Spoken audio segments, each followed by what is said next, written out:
The worst searches are not the ones where you find nothing.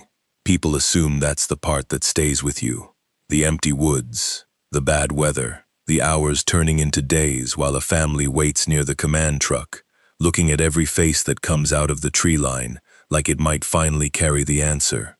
That part is hard. It wears on you. But it isn't the worst. The worst searches are the ones where you do find someone. The ones where the paperwork closes, the radios go quiet, everybody goes home, and then weeks later you start realizing what exactly it was you carried out of the hills. My name is Aaron Cole. I worked search and rescue in the Ohio side of Appalachia for just under 11 years, mostly in Vinton, Athens, and the rougher sections bordering Wayne National Forest. Before that, I was a volunteer firefighter, and before that, I worked road maintenance for the county. I knew the back roads, the logging cuts, the creek beds, the old mine access lanes that still show up in property records 30 years after the gates rot off the hinges. By the time I joined SAR full-time, I already knew the shape of those hills better than I knew most people. That's why I stayed as long as I did. Not because I was brave, not because I liked the work, certainly not because I believed the kind of things I'm about to tell you. I stayed because when somebody goes missing in those counties, especially out past the paved roads, local knowledge matters more than almost anything else. GPS drifts, cell service dies, trails split and fade. A healthy man can disappear in less than an hour if he makes one bad turn off a ridge after dark. Children tend to walk downhill until they hit water. Older dementia subjects often double back without meaning to. Hunters lie about where they parked. Hikers trust maps printed by people who have never set foot in Ohio. And every year, without fail, somebody from Columbus or Cincinnati comes down in October because they want hills, fog, and pretty leaves. And they do not understand that the same woods they photograph at noon can kill them before midnight. Most of our work was ordinary, if you can call any missing person search ordinary. We ran grid lines. We checked trailheads, culverts, abandoned structures, hunting blinds, creek crossings, deer paths, and washouts. We coordinated with deputies, volunteer fire departments, state troopers, and once in a while the highway patrol helicopter if the weather allowed it. We wrote down times, marked bearings, logged scent articles, flagged areas already cleared. We spent a lot of time telling worried families not to rush into the woods on their own and make the problem worse. The work had a rhythm to it. You learned how people moved when they were scared. You learned how quickly cold soaked through wet denim. You learned the difference between hearing a branch break because of a deer and hearing it break because somebody put weight on it and then stopped moving. You learned what panic sounds like over a radio, even when a trained voice is trying to hide it. And after a few years, if you were honest with yourself, you learned there were sections of those hills where the normal rules got thin, not broken, not openly, just thin enough that experienced people began treating certain things as procedure without ever writing them down. Don't follow a voice you can't answer back to clearly. If a whistle comes from downhill after midnight, confirm it twice before moving.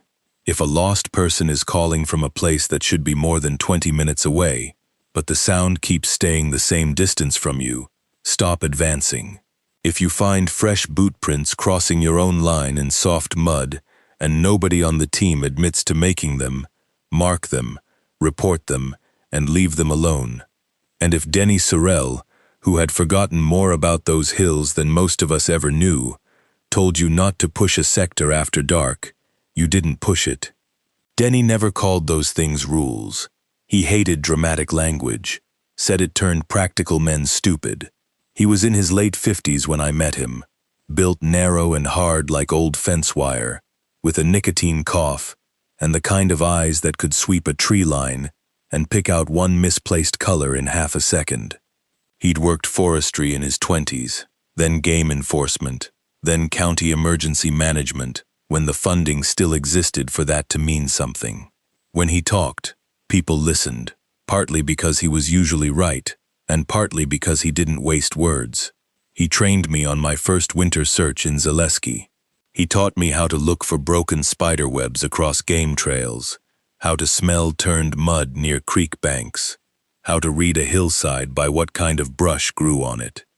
He also told me, on my 3rd month with the team, that there were places in Vinton County where you could do every single thing right and still not come back with the same number of people you went in with. I asked him what that meant. He said, "Means count heads before you count opinions." That was all I got out of him for nearly 3 years. By then, I'd already had enough odd calls to know he wasn't being colorful. He was warning me in the only way he knew how. What he wouldn't do, what almost none of the older guys would do, was sit down and tell the whole thing plainly. They'd give you pieces. A bad sector. A place name they didn't like using after dark. A story about somebody from another county who transferred out after one particular recovery, but never the full shape of it. I had to build that shape myself, and I built it one search at a time. There were 5 calls, spread across 6 years, that changed the way I understood the hills. Not ghost stories, not campfire nonsense. Official incidents, logged and staffed and signed off like any others. If you pulled old county records, you could find most of them, though not the parts that matter. Those stayed with the people who went in. These are the ones I still think about. Case 1. The Pike Boy. The first one happened in October of 2016, during a cold snap that hit early enough to catch everybody off guard. The subject was a 9-year-old boy named Owen Pike. He'd come down from Lancaster with his mother and stepfather to camp near Lake Hope. Not deep backcountry, one of the maintained areas with marked trails, a bathhouse, and enough families around on a weekend that you'd expect a child to be found quickly if he wandered. According to the parents, Owen had been playing near the campsite at around 5:40 in the evening while they were unloading gear from the truck. 10 minutes later, he was gone. At first, it sounded simple. Kids drift. They follow light, movement, dogs, voices, creaks. A child can cover surprising ground if nobody sees the initial direction. We rolled out fast because temperature was dropping, and the boy had last been seen in a sweatshirt, jeans, and sneakers, nothing insulated. I got there a little after 7 p.m. Denny was already at the command board with a deputy and 2 park staff going over trail maps. The mother was in the back of an ambulance wrapped in a blanket, crying in that ragged way people cry when they're still holding out hope. The stepfather was talking too much, offering useless details about a fishing pole, a cartoon backpack, a package of hot dogs, anything except the simple truth that mattered. Where exactly had the boy been facing when they last saw him? We got the probable direction narrowed to the service path leading toward an older loop trail and a patch of second-growth woods. Dogs picked up something for maybe 300 yards, then lost it near a shallow drainage cut. That can happen. Scent moves badly in cooling air, especially when campfires and wet leaf rot are in the mix. We split teams, marked lanes, and started walking.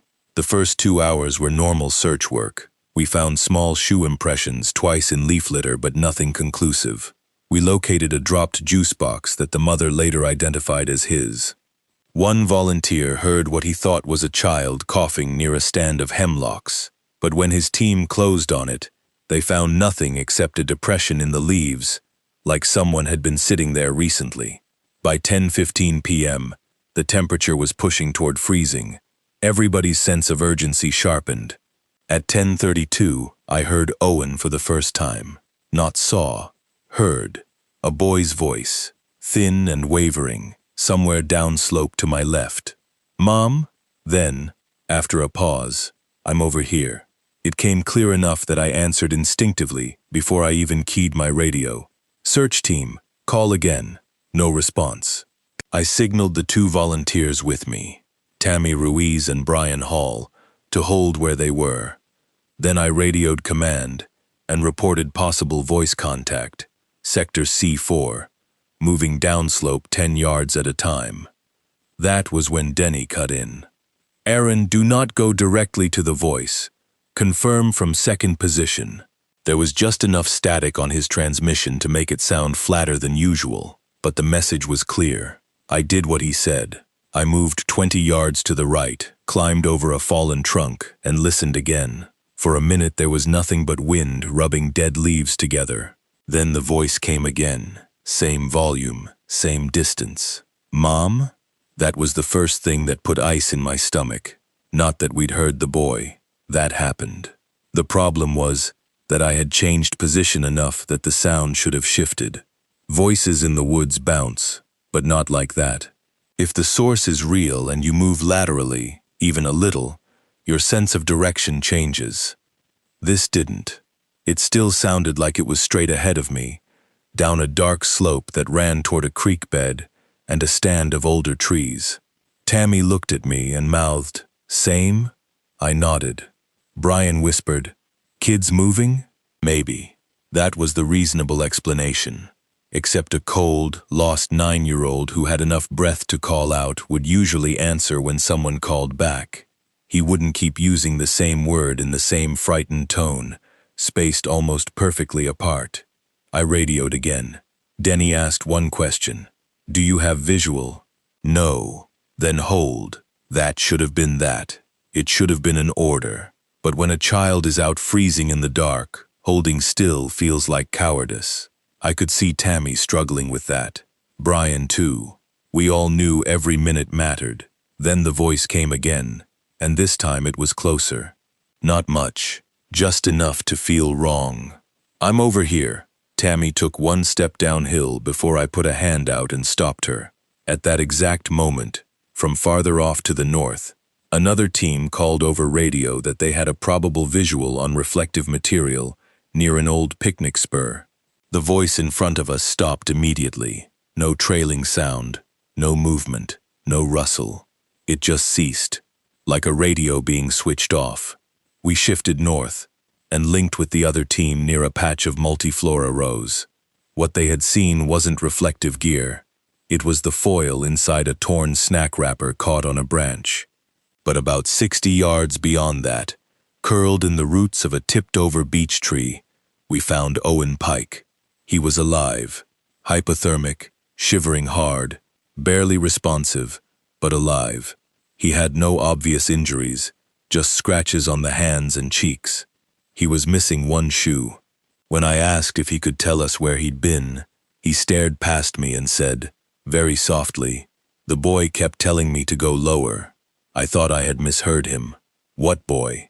He blinked at me like the question itself made no sense. "The boy by the water." Then his eyes rolled half shut, and the medic told me to stop talking to him. Back at command, the mother collapsed when she saw him loaded into the ambulance. It looked like a good ending. On paper, it was. Lost child, located alive, treated for exposure, transferred, recovered, incident closed. But two things bothered me. First, the place we found him was not below us. It was north-northeast of our last position, across a slight rise. The voice had been pulling us downhill toward the creek, away from where the child actually was. Second, when daylight came and we went back through the area, we found only one set of small tracks near the creek mud. Owen's shoe prints, one bare sock and one sneaker, moving parallel to the water for about 40 feet before turning away. Beside them, for 3 clear impressions in soft bank soil, was a second set, also child-sized, barefoot. The toes were too long. That part never made it into the report. The report said secondary impressions were inconclusive due to wash and disturbance. That was the county language for anything nobody wanted to argue about on paper. I accepted it because I still had enough faith in ordinary explanations to force one into place if I needed to. Maybe overlapping erosion. Maybe an animal print with bad edges. Maybe fatigue. A week later, Denny found me cleaning gear at the shed behind the station. He set a thermos on the bench beside me and said, "You hear a lost kid twice from the same distance. You don't chase it." I asked him why. He took a while before answering. "Because sometimes something hears us first." That was all he said. At the time, it just sounded like hill country superstition wrapped in practical advice. I didn't know then that he had already heard the same thing years earlier, in almost the same sector, From a Boy We Never Found. Case 2. The Tower Sector. The second case was the one that got rid of my remaining patience for coincidence. It was August of 2018, hot and wet, after a week of storms that left everything in the county smelling like wet bark, diesel, and churned clay. The call came in just before sunset for a missing hiker named Melissa Kearns, 26, from Chillicothe. She had signed the trail register alone that morning, near an old access route west of Lake Hope, then never checked back out. Her car was still at the lot. Inside was a phone charger, half a bottle of water, and a receipt from a gas station in MacArthur stamped 10:14 a.m. The weather mattered on that one. Heat and humidity exhaust people faster than they expect, and storms had dropped enough debris across secondary trails that even marked routes felt different. We built our search around the most likely loop first, then pushed outward into older fire lanes and ridge spurs. Around 9 p.m., Command got a weak 911 ping that placed Melissa somewhere near an abandoned fire observation tower, locals still called Harrow Tower, though the official maps used an older forestry number. The structure had been closed for years. The stairs were unsafe. The tower cab had no glass left in it, just a metal frame and a roof that groaned when the wind hit from the west. I'd been there once on a training day. It sat on a narrow ridge, with a line of sight over miles of black timber. Good for spotting smoke decades ago. Bad place to be alone at night. Denny's face changed when he heard the ping location. He didn't argue, but he took my team himself and told Command no one was to approach the tower from the south grade after full dark. North side only. In pairs. Radios live. No one climbing anything. I remember Brian making a joke about tetanus and rotten stairs. Denny didn't react. We reached the lower ridge around 10:05. The woods there were quieter than they should have been after rain. No frogs, no insect wall. Just the occasional drip from leaves and the metal tick of the tower, cooling in the night air above us. Our lights caught the old warning sign at the path split. Unsafe structure. No entry. Somebody had shot through it at some point.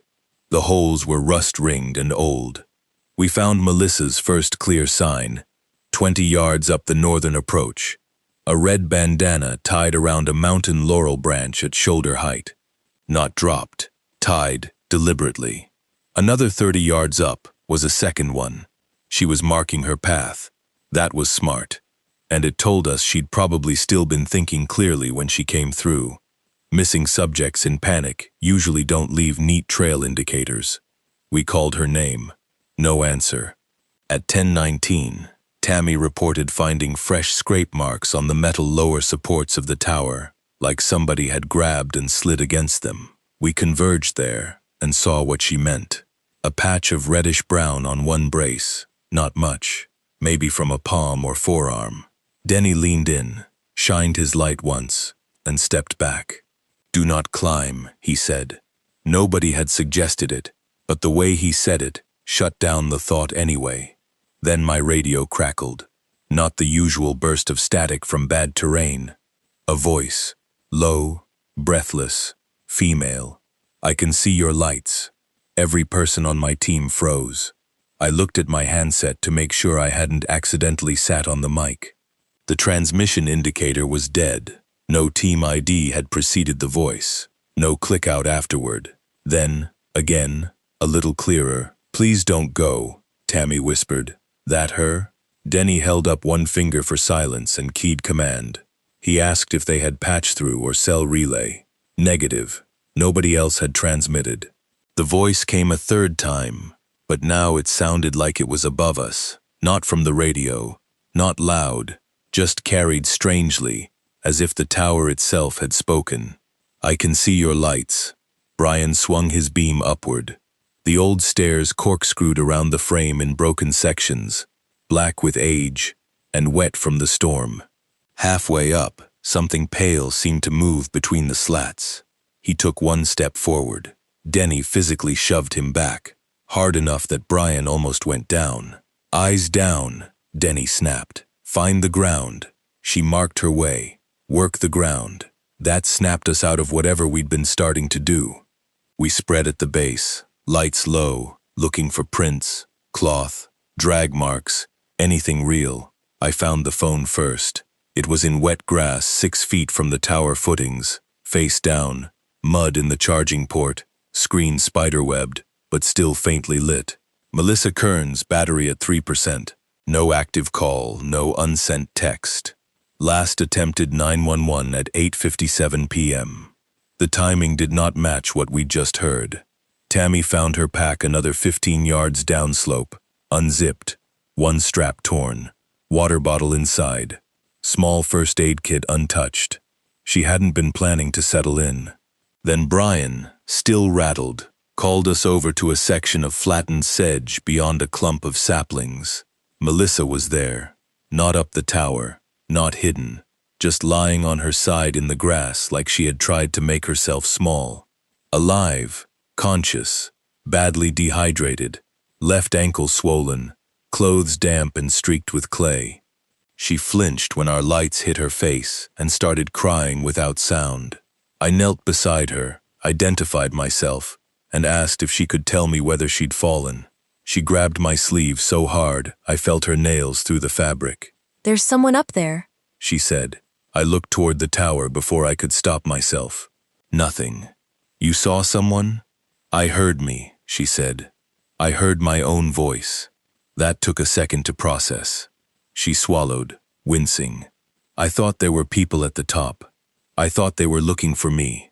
Every time I moved away, I could hear myself calling from up there. Same exact voice, same words. It kept saying it could see my flashlight, so I climbed part way, and the steps moved. Moved how? Like breathing," she said. I didn't write that part down at the scene, but I remember every word because of the way she said it. No hysteria, no performance. Just the flat, damaged voice of somebody trying to report what happened, and already sensing that the report itself was impossible. We packaged her ankle, got fluids going, and walked her out in a slow chain. Halfway back to the trucks, she asked me if the woman in the tower had come down after us. I told her there was no woman in the tower. She looked at me with a kind of pity I didn't want. "Then don't listen to my voice again," she said. The next morning, in daylight, a maintenance crew and 2 deputies went back to secure the area. They found no one in the tower cab, no recent nesting, no squatters, no fresh blood on the stairs, just old rust, storm debris, and one thing wedged beneath the platform where the upper ladder segment had collapsed decades earlier. A county radio microphone, not ours, not current issue, the old heavy kind, with a coiled cord, stamped with a property tag from a defunct forestry office. There was no handheld attached to it, just the mic, wire sheared clean. Denny took one look and told the deputy to bag it. Later that afternoon, I asked him if somebody had died at the tower. He said, 2 somebodies, depending on who kept the records. Then he walked away, before I could ask more. I got the rest from an archived clipping Tammy found months later, while helping a clerk sort flood-damaged boxes in the courthouse basement. In 1983, a seasonal fire watcher named Elaine Mercer, no relation to me, had radioed in smoke east of the ridge during a storm. Her last log transmission was, "I've got another watcher signaling from lower grade." There was no lower tower in that district. Search crews found her at the base of Harrow Tower after midnight, with both wrists broken. Official cause was fall during unsafe weather evacuation. Unofficially, one of the volunteers told Tammy Elaine had been heard over radio for almost 20 minutes after they found her body. That clipping disappeared from the file before Tammy could copy it. I know because we both went back for it. The folder number was still there. The article wasn't. Case 3. The recovery in Mercer Hollow.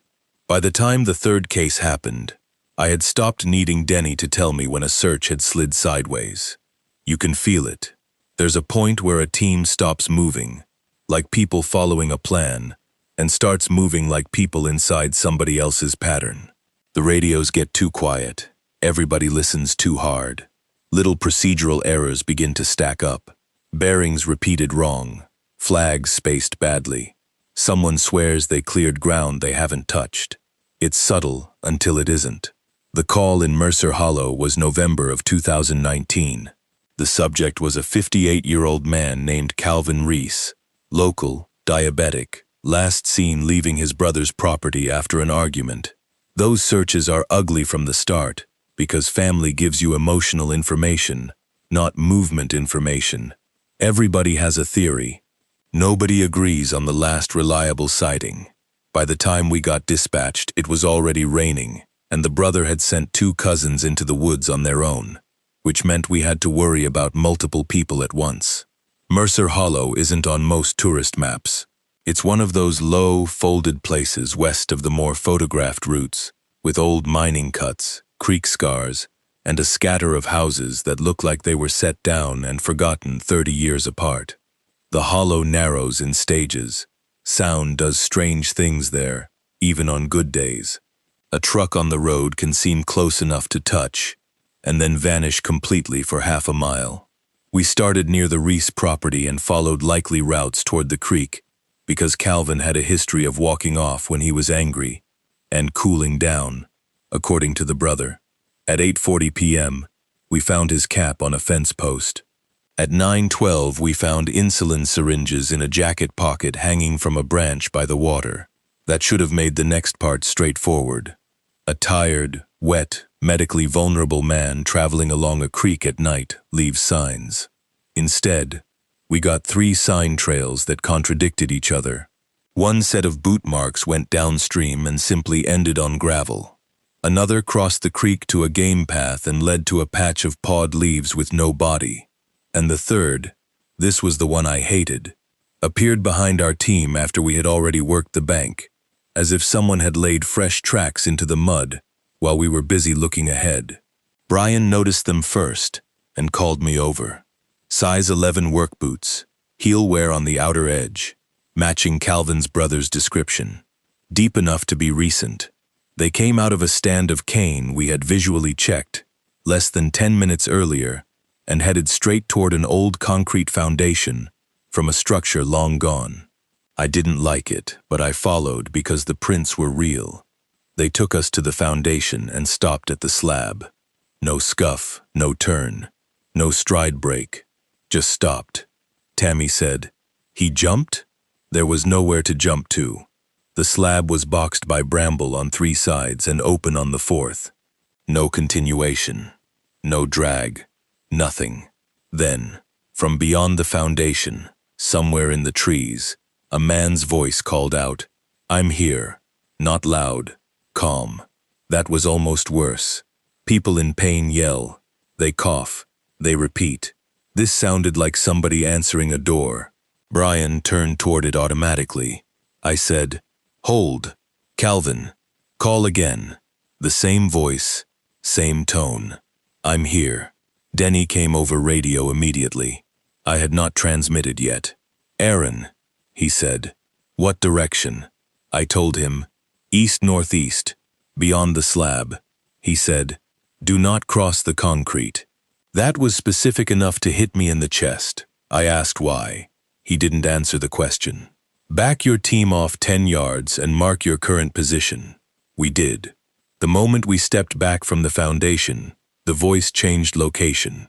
It was farther right now, deeper into the hollow. "I'm here!" Brian actually swore under his breath. That was when the rain picked up hard enough to flatten the creek surface. For a few seconds, all I could hear was water on leaves and the hiss of it striking cold concrete. Then my light caught something pale at the far edge of the slab, a bare foot. Just the side of it, heel and 2 toes, disappearing behind a broken corner, as if someone had eased back out of sight. Tammy saw it too. I know she did, because her breathing changed. I almost crossed right then. Training or no training, instinct takes over when you think you've got a live subject half hidden 10 feet away. The only reason I didn't was because Denny arrived at a run with 2 more volunteers and planted himself between us and the slab. He didn't even look where we were looking. He stared at the ground instead. "Everybody count off," he said. We did. 7 total. Then he said it again. Same number. Only then did he raise his light toward the slab. There was nothing at the edge now except wet moss and a rusted anchor bolt. No foot, no movement. Denny took a long breath and said, "We're wrapping this sector till daylight." Brian objected immediately. Calvin was diabetic, exposed, maybe within shouting distance. Denny cut him off with a voice I had only heard once before, during a rescue where a volunteer almost walked into an open mine vent. "We are not crossing that foundation in the rain." That was the end of it. At first light we went back. The slab sat where it had always sat, gray and harmless looking, maybe the remains of an old pump house or storage building. Beyond it, the bramble opened into a narrow drainage cut we had somehow failed to notice clearly in the dark. 50 yards along that cut, tucked under a black locust, tangled with grapevine, we found Calvin Reese, dead. Not from violence, not visibly. The coroner later called it exposure complicated by diabetic crisis. That made enough sense. He had probably gotten disoriented, fallen twice. Bruises supported that, and finally crawled into the only partial shelter he could find. If that had been all, I would have accepted the ugliness of it and moved on. But Calvin's brother, who came for identification, took one look at the body and said, "That's not where he parts his hair." Everybody ignored him. Grief makes people fixate on nonsense. Hair, fingernails, shirt buttons. We all knew that. Then the brother said, "And his ring's on the wrong hand." That got attention. He was right. A plain wedding band sat on Calvin's right hand, third finger. According to the brother, and later Calvin's ex-wife, who came in for a second confirmation, Calvin had worn it on his left for 30 years, never moved it, even after the divorce. Deep, pale skin mark on the left finger supported that. The right hand showed no indentation at all. We figured somebody on scene had made a mistake while checking for ID or pulse and slipped it back wrong. That still happens sometimes. Except no one on our team admitted removing it, and the deputy who searched the pockets swore he never touched the hands. There was something else too. Calvin had a scar under his chin from a chainsaw kickback when he was 19. Everyone in the family mentioned it because it was the fastest way to confirm identity in photos. The scar was there, but it was shallower than it should have been. I know how that sounds. Petty, impossible, subjective. I would dismiss it too if I hadn't spent half an hour looking at old DMV photos afterward because the family would not stop insisting that something looked smoothed over. The report closed anyway. It had to. Dental records matched. The clothing matched. The DNA sample they pulled later matched. Officially, end of story. Unofficially, Calvin's brother told me 6 months later that the body had been buried in MacArthur and that 3 weeks after the funeral, he got a call from a neighbor near Mercer Hollow saying a man in Calvin's jacket had been seen standing beside the road in rain at 4 a.m., looking at passing cars, but never asking for help. The neighbor was drunk and nobody logged it. That made it easier not to think about. What I couldn't stop thinking about was the voice beyond the slab and the fact that Denny, before even seeing the place, had known exactly what not to let us cross. When I finally cornered him about that, he told me the concrete foundation covered an older well access that had been sealed after a cave-in in the 40s. Then he said, "That isn't why." I asked him what the real reason was. He looked tired in a way I hadn't seen before. "Because if somebody answers too calmly in Mercer Hollow," he said, "you make them come to you. What if they won't?" He stared at the hills beyond the bay door for a second. "Then they aren't lost the same way you mean it." Case 4, the county road search. Case 4 was the one I still think about when people ask why certain things never show up in official files. Because sometimes they do show up, and then somebody removes them. In February of 2021, during one of those late winter stretches, when snow turns to sleet and then to greasy mud by noon, a school bus driver named Trina Bell vanished on County Road 44, between 2 scattered stops outside Hamden. She was off duty, driving her personal SUV home after covering an early route. She called dispatch at 3:17 p.m. and said there was a child walking alone near the old quarry road where there shouldn't have been any kids out because of the weather. Dispatch told her to keep driving and let the sheriff's office handle it. She said she understood. At 3:21, she called back sounding confused. She said the child was still ahead of her. Same coat, same distance. She had rounded 2 bends, crossed a low bridge, and passed a church turnoff, but the child never seemed to get closer or farther, just kept walking on the right shoulder with its back to her. Dispatch asked for the nearest address marker. Trina said, "I just passed 1188 again." Then the line went to static. Her SUV was found at 4:05 p.m., facing the wrong direction, on a narrow gravel spur, leading toward a disused county maintenance lot. Driver's door open, engine running, purse on passenger seat. No Trina, no child either. That would have been enough to unsettle any search. But Denny went visibly gray when the deputy mentioned 1188. I didn't understand why until later. We set command near the church and worked outward along road shoulders, culverts, quarry brush, and the frozen ditch line. Tire tracks from Trina's SUV showed one odd pattern. At some point she had accelerated hard, braked, reversed, then accelerated again, all within less than 50 yards. It looked like somebody trying to either avoid hitting something or get away from it without backing off the road. Just after dusk, one of the deputies found a set of small shoe prints starting in slush near the maintenance spur, children's size. The prints led off the road through weeds and sumac toward a stand of cedar on county-owned land. We followed, though Denny kept muttering under his breath in a way I couldn't make out. About 100 yards in, the prints stopped next to a rusted chain-link gate, half fallen into the mud. Beyond it was an old burial ground. Not a proper cemetery with upright stones and fence lines you'd notice from the road. This was older than that. Maybe family plots, maybe relocated markers, maybe something the county had absorbed and forgotten. The snowmelt had exposed short rows of flat limestone tablets, sunk nearly flush with the ground, most unreadable. Several were broken. One had simply slid sideways and disappeared into mud. I remember the air there more than anything. Colder than the road, not dramatically. Just enough that wet fabric tightened against the skin, and every breath felt cleaner and thinner. Tammy found Trina's scarf on a thorn bush near the first row of stones. Brian found where something had dragged through sleet-soft grass between 2 markers. We followed that line downhill to a drainage ditch choked with winter weeds, and found Trina Bell alive, semi-conscious, with a head wound and her hands so cold they had gone pale blue at the nails. She kept trying to push herself upright and saying, "I couldn't get around him." "Around who?" we asked. "The boy," she said. There was no boy. That answer didn't satisfy her. She tried to sit up again and pointed shakily back toward the stones.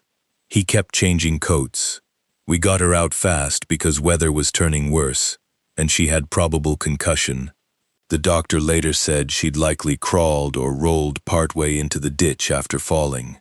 That explained the drag marks. What it did not explain was what I found near the gate while the medics were loading her. A metal sign, half buried in slush, its post snapped off at ground level. County Transfer Cemetery, no trespass. The paint was old but legible. Underneath, barely visible through rust, was a second line. Relocated 1958. I took it to Denny. He closed his eyes for about 2 seconds, like a man accepting something inevitable. Then he said, "Put that in the truck." Not command. The truck. I knew then there was history here he had been avoiding. After Trina was transported, we held the scene for deputies and resumed a secondary search, because nobody liked the missing child angle. If there really had been a child on the road, we still had a subject. Snow started around 10 p.m., fine and dry, enough to powder over older tracks while holding fresh ones. That was when we found the shoe prints again, not leaving the cemetery, circling it, small prints, neat stride, One lap around the outer stones and then another, always on the outside edge, as if a child had walked the perimeter over and over. We followed them with lights and flags until they reached the gate opening, crossed our own fresh boot marks, and continued straight up the muddy maintenance spur toward the road. Halfway there, they changed. The next impressions were not child-sized. Same pattern, same pace, just longer, then longer again.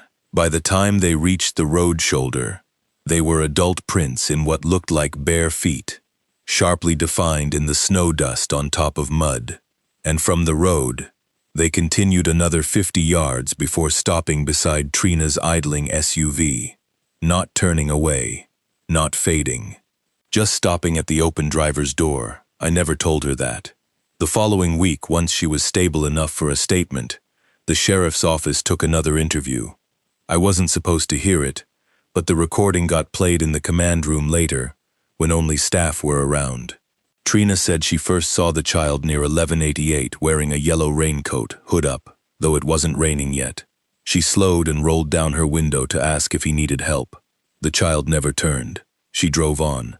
At the next bend, she saw him again in the same place, now in a red coat. At the bridge, he was there in a denim jacket. Past the church turnoff, he wore something black. When she called dispatch the second time, she said she could see the back of his neck, wet and very pale. Then he looked at her through the passenger side mirror, even though he was still ahead of the SUV. That was when she lost the road. The official record listed concussion and disorientation due to weather and possible head injury from leaving the vehicle. No mention of the cemetery. No mention of repeated address markers. No mention of changing coats. A month later, I finally pushed Denny hard enough that he gave me more than fragments. Road 44, he said, had been rerouted in the 50s after flood work and county consolidation. The old transfer cemetery held graves, moved from smaller family plots, and one older school burial site, when a section of road cut through. Records were incomplete. Several markers arrived without names. At least one wagon overturned in mud during the transfer, and a boy's body was reportedly misplaced for part of a day before being accounted for. Denny made air quotes when he said that. "How do you misplace a body?" I asked. He gave me a flat look. "County government, Aaron, with effort." Then he handed me a photocopy from his own files that I'm fairly sure he was never supposed to have. It was a typed memo from 1974 about a highway worker who claimed a child had been walking County Road 44 ahead of his grader for nearly a mile. At the bottom, in handwriting, somebody had added, "If sighted again, do not pace. Turn around or stop entirely.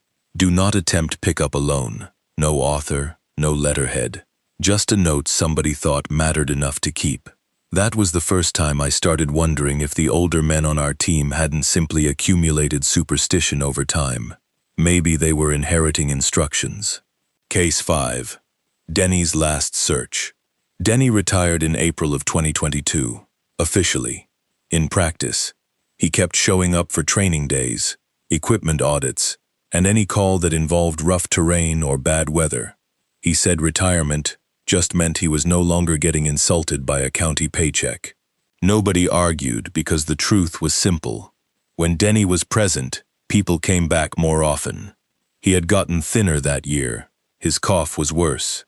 He moved a little slower, stepping over down timber, though never slow enough to embarrass him. We all noticed and pretended not to. That's how those teams work. You tell yourself you'll say something after the next call, and then the next call comes. His last search was in late September. The subject was a 16-year-old girl named Brianna Ladd, local, last seen, leaving a bonfire party near an old strip-cut line outside New Plymouth after an argument with two friends. The friends waited almost an hour before calling because they assumed she'd walked to a cousin's place. She hadn't. Her phone last pinged near an overgrown service road feeding toward a ridge locals called Ashmouth, though I've never seen that name on a survey map. The night was dry, moonless, and unusually cold for early fall.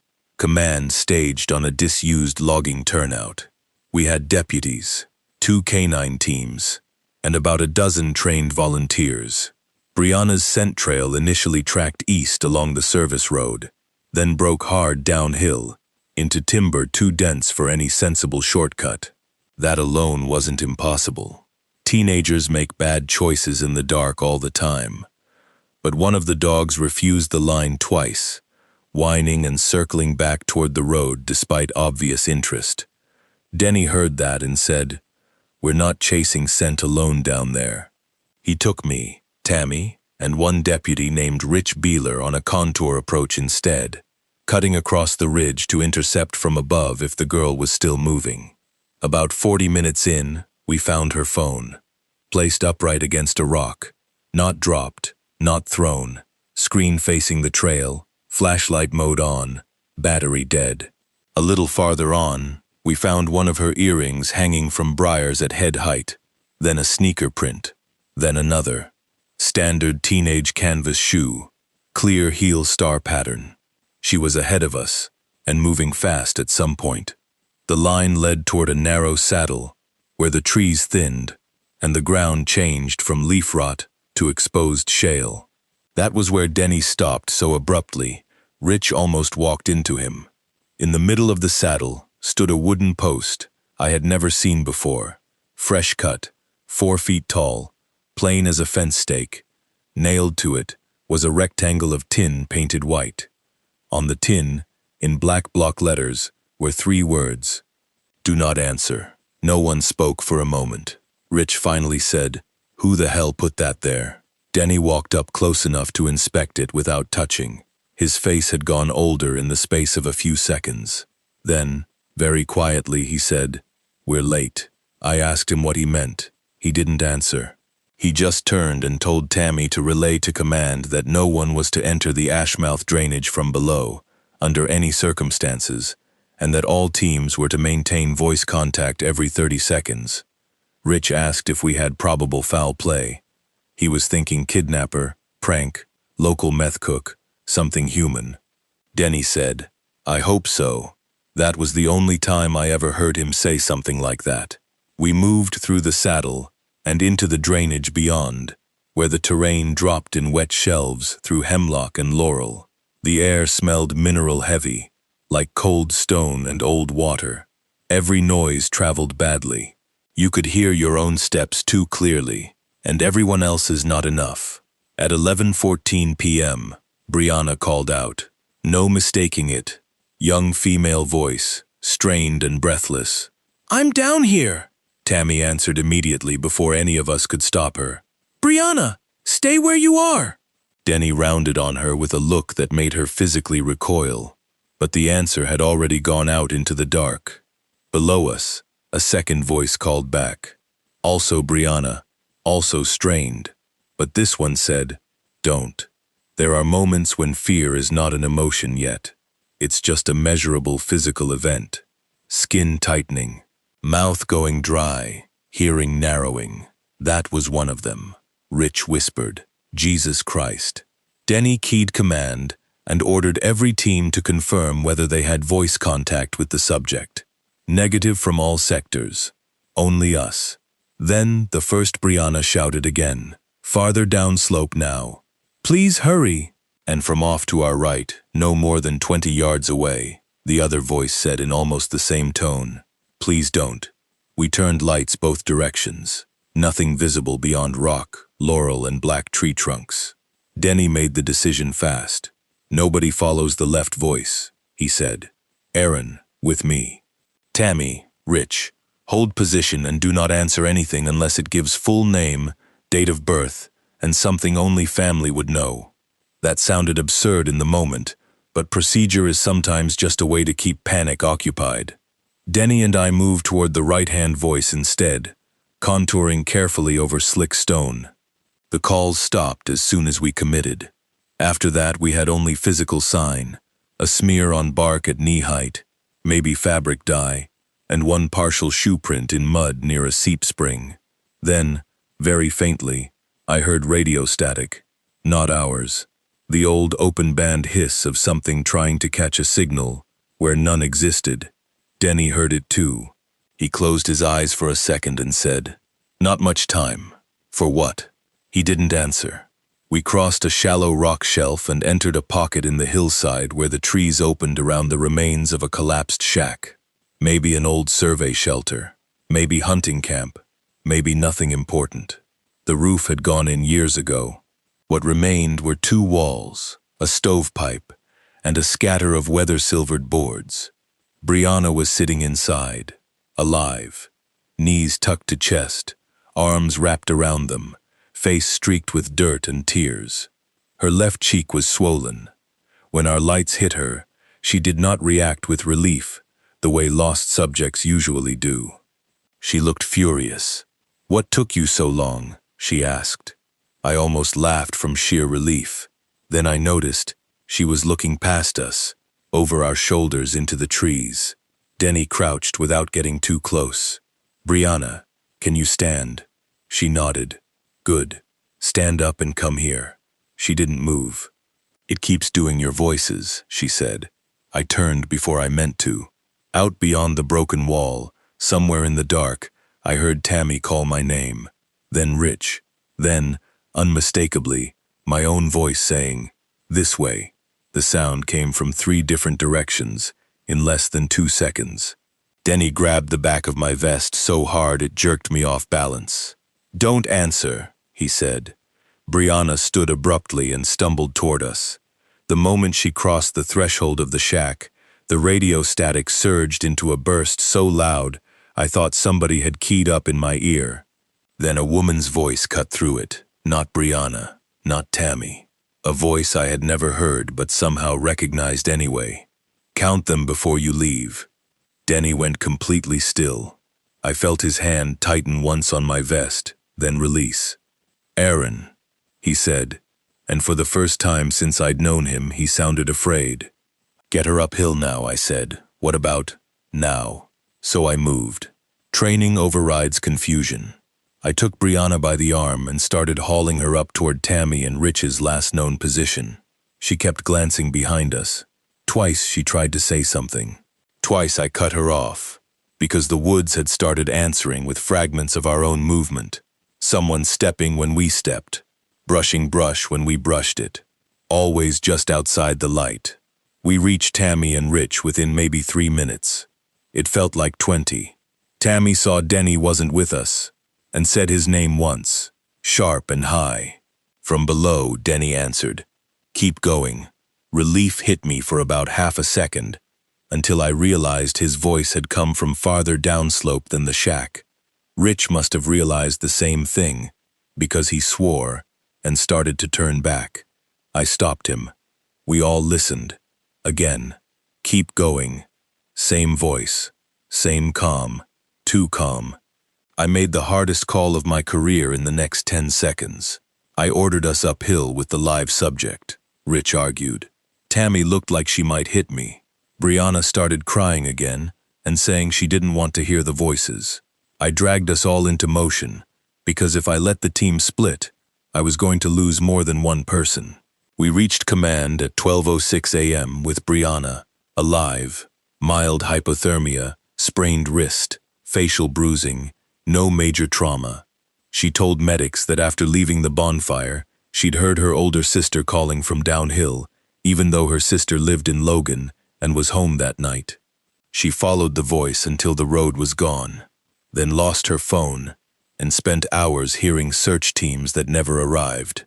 When she finally saw the collapsed shack, there was already an older man standing inside it, with a flashlight turned away from his face. "Who?" I asked. She pointed at Denny's empty chair. No one said anything. We re-entered with fresh teams at first light. We found the saddle. We found the signpost. "Do not answer." We found our own tracks. Brianna's tracks. Rich's boot scrape where he had slipped on shale. Everything exactly where it should have been. What we did not find was Denny. No body, no gear, no drag marks, no blood. No broken brush beyond what all of us had already made. The collapsed shack was still there, but the interior was empty, except for one thing on the dirt floor. A county logbook, weatherproof cover, swollen pages. old emergency management stamp. It belonged to Denny, or at least he had been carrying it. Inside were incident notes going back years in his handwriting. Date, sector, subject, outcome, sometimes just a few lines, sometimes full pages. And tucked into the back cover, folded twice, was a typed sheet, so old the edges had gone brown. No heading, no signature, just instructions. If voice contact is made without visual confirmation, relocate and confirm from second position. If subject appears where no approach path exists, do not let them come behind the team. If duplicate voice is heard, answer neither. If recovery presents identification irregularities, close scene and document privately. If a posted warning is found where none existed before, the site has been used recently. Before exiting, count all personnel by name and face. Do not accept voice-only confirmation. I read that sheet 3 times sitting on the tailgate of the truck while dawn burned off mist in the turnout. It was not superstition. It was not local folklore. It was accumulated procedure, written by somebody who had seen enough to stop pretending that ordinary search protocol covered all of it. The last line was the one that kept my hands cold. If one member cannot be accounted for physically, do not answer them on subsequent operations. Denny was listed as missing for 6 days.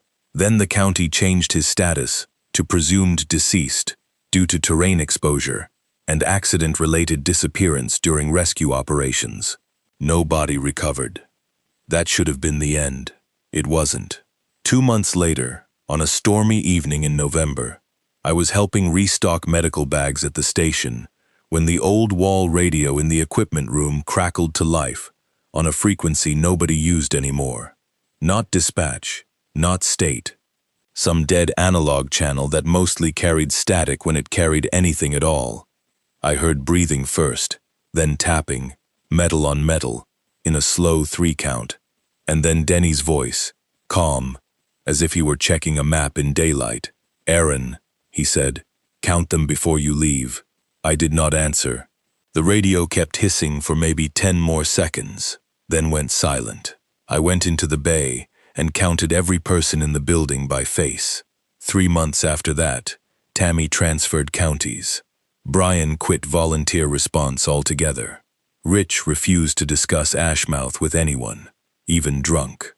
I stayed another year because I told myself I needed to understand what had happened. The truth is, I stayed because leaving felt too much like abandoning the people who might still get called into those places without knowing what to listen for. In that last year, I copied every private note Denny left in that logbook. I made duplicates. I passed pieces of it quietly to the people I trusted most, not the stories, the instructions, the usable parts, the things that keep teams alive when common sense starts bending. And then I left. What still bothers me, people like clean explanations. A lot of them would hear these cases and say the same things. Stress, bad weather, suggestibility, grief, local myth, contaminated memories, records misunderstood after the fact. Maybe some of that is true. I won't pretend people are perfect witnesses, especially tired people in the woods at night. I've seen panic distort simple facts beyond recognition. I've seen rumors mutate a normal accident into something theatrical in less than a week. But that doesn't account for everything. It doesn't account for voices that keep the same distance when you move. It doesn't account for warnings posted in places where nobody has been. It doesn't account for subjects found where the call wasn't coming from. And it doesn't account for the quiet way experienced people, from different years and different departments, kept arriving at the same instructions without ever formally publishing them. I don't think the hills are haunted in the storybook sense. I don't think there's one creature walking around collecting people. It's worse than that, and simpler. I think there are places where being searched for can become dangerous. Places where the act of calling, listening, and looking opens the wrong route. Maybe it has something to do with old deaths left badly accounted for. Maybe it has to do with names repeated in the dark until the land learns them. Maybe certain hollows just hold on to patterns the way cold air settles into low ground and doesn't leave until morning. I honestly don't know. What I do know is that the older men weren't protecting a legend. They were protecting procedure.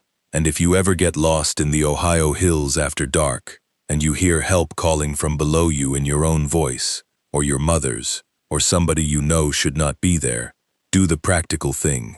Stop moving. Make them come into your light. And if they never do, then whatever found you first was never part of the search. The part I still can't make peace with is this.